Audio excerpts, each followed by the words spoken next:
Hello there guys, Daniel Childs back here again. Rational perspective on Man United 2, Chelsea 1. Another loss at Old Trafford. Another depressing day against Man United. The curse goes on, and rightly so, based on that atrocious performance from Chelsea tonight. This review is not going to be that long because it's so repetitive watching Chelsea play against pretty poor Man United sides, make them look better than average, and commit the same mistakes over and over again. It's very difficult to find new ways to describe very familiar problems, as I'm sure many of you are feeling right now. That is the most... angry sounds extreme, but most fuming I've been watching a Chelsea game in a long time. And I think for me, maybe a bit of a tipping point tonight in a negative sense towards this group of players. And I hate saying that. And it probably is just the emotion. But, you know, it's to go there tonight with the opportunity of a big win after a big win against Brighton to, as I say, end the curse at Old Trafford, to really lay down a marker that actually in the long term Chelsea will be in a better place than Man United, who I do think are a fundamentally flawed team, but Chelsea are an even more fundamentally flawed team. And I felt this night could have been a great indicator of Chelsea's progression. But no, this is a regression. This is, or at least just what we were last season. It feels like a whole manner of things tonight for me of where I'm attributing blame. Firstly, I think it goes to Mauricio Pochettino. I think the decision-making and the team selection was really poor from the off. I was baffled at the number of changes, especially in defence for this game. Even if Reece James isn't fully fit, and I guess that in itself is another point. But if he's not fully fit, then why not just go with the defence that started against Brighton and did so well? Where was Benoit Badiashile, who had a really, really good game against Brighton? And I spoke about the speed that Man United were going to offer. I spoke about this as well. Scott McTominay. You knew that McTominay was going to be one of the biggest threats. And of course, we concede 2 goals to him tonight. I mean, it's just the basics again. And this was something we spoke about, against Newcastle. But in particular, moving Cucurella over to the right. You didn't need to. You had Axel Disasi, and Cucurella was an absolute shambles tonight. So then from a defensive point of view, the number of mistakes, even though he saved a penalty from Robert Sanchez, was atrocious. This is one of his worst performances, which is weird because he did make some big saves in the first half, but just the number of times he tried to put Chelsea in trouble, almost to add to his highlight reel. It was just shocking, really. And across the team, it was shocking. The lack of technical competence at times watching this team across the pitch, really, especially tonight, was so bad. The thing that infuriates me most is this was not a Man United team that set up to defend well against Chelsea in a low block. Chelsea could have been about 4 or 5 goals down at half-time. It was 1-1, but they could have scored 2 or 3 goals in the final third.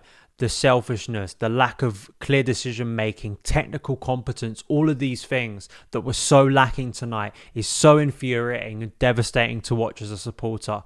Mykhailo Mudryk, I thought, was woeful tonight. I really do. I thought that there were so many great opportunities, a game that was there for him to impact. He had moments in transition to run into space, to run at a slow back line, and his decision-making was atrocious, whether that was early on when Chelsea had an overload of players and he had to make the right pass. It was not, it was not like a Cesc Fabregas eye of the needle pass. He just needed to be composed, and then there was a chance later on in that half where he puts the ball wide, doesn't even hit the target. Raheem Sterling, a player who I expect so much more of, a very similar movement and breakthrough that we had against Spurs, where he just needs to lay off the ball across the box to Nicholas Jackson, and he fails to do so, and that ruins the chance there. Cole Palmer has an individual moment of brilliance, but a bit like the Newcastle game, I mean, that's about it for the rest of the game. You felt at half-time, actually, this game is very open. He did bring on Reece James, who didn't look fit, and that in itself is a wider problem for Chelsea moving forward. I mean, it really is that, once again, Reece James, who was only given an interview last month of how this is the greatest he's felt, this is the fittest I felt for a very long time, and already we're back to a place where Reece James, without Malo Gusto too, because now he's injured as well, that in itself is a wider problem. And I know people got annoyed with me, and they've got annoyed with me tonight when I suggested that Reece shouldn't have been given the captaincy. Again, this is a point. If you can't have a player regularly there week in, week out, but Reece James isn't the sole problem, obviously, tonight. There's so much more in terms of, again, decision making, how disorganised we look in that second half. And then to top it all off, the goal that won the game. I mean, Levi Colwill, I've sung his praises for years, and this is one horrendous mistake tonight. It was pathetic. I'm sorry. I like the player, but the way he fell dramatically to the ground to try and win himself a foul that cost his team the game tonight, was abysmal. And given that this was a night where he was handed the captain's armband, he was doing media on the pitch before the game, he was feeling very confident. It's just, again, there are different things. I know Chelsea Youth has pointed this out about like the squad configuration of kind of, is there a selfishness? Is there an over-eagerness with discipline? Tonight, I think it was less so about discipline. I think it was just more about individuals with a lack of quality, and again, defensively, really being exposed at key moments. Like, it was sickening that was the goal that ended the game, and Chelsea had very little response other than a Broya header right near the end on the post. For Pochettino, I think for all of us, and maybe to some who are more cynical, it is a massive wake-up call, I think. I know some people may think that sounds extreme, but the fact that this team now, if we look at the last 3 games, Newcastle, Brighton, and now Man United, the fact that we have 2 defeats within that, 2 pretty bad performances away from home within that too, and especially against this Man United team, you cannot stress how much of an opportunity this was tactically as well for Chelsea to expose Man United. And the fact they failed to do so, I think, is a really damning indictment on the mentality of this group, their focus, their cohesiveness, their ability to work through difficult moments, which is something I praised at the weekend, obviously.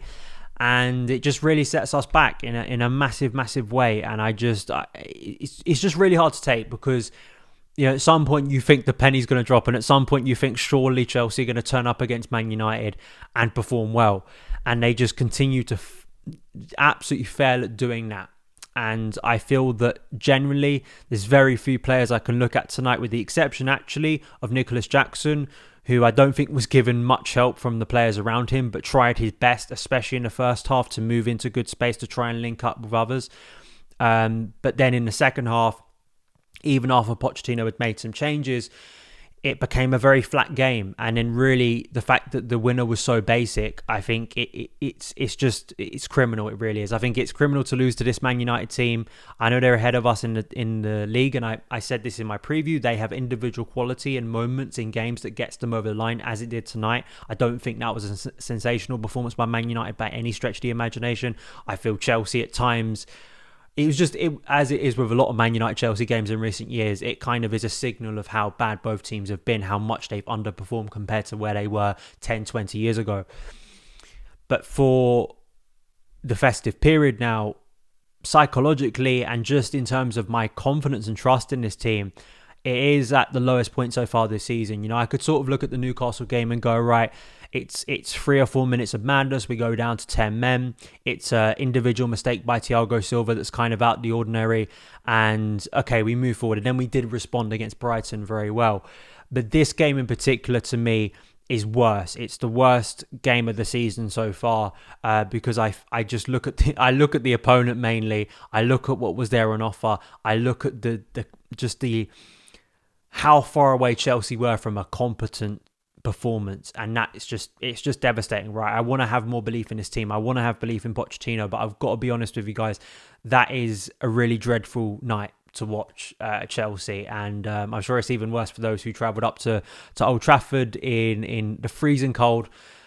Chelsea need to sort it out, and they need to find ways of being consistent, whether that is through team selection, which I know isn't always simple with injury problems, but that wasn't really an excuse for me tonight. He could have played the same defence that he did at the weekend. I want to see Benoit Badiashile come back into the team. I think Mykhailo Mudryk today showing that rawness that we knew was part of his game, but really, really costly for Chelsea. And even, Raheem Sterling, who's been effective, but from a defensive point of view, I've criticised his lack of tracking back. I don't think that helped Cucurella actually in the first half. I think midfield-wise, we didn't control the game at all. I thought Enzo Fernandez again, it was a real step back for him. Didn't control the game. Didn't do what I expected him to on this stage. Moises Caicedo didn't impact the game too. Just everywhere you look tonight, it was really atrocious. And I feel like probably you guys will have the same feelings. Those are my thoughts. Let me know yours. See you again very soon. All the best.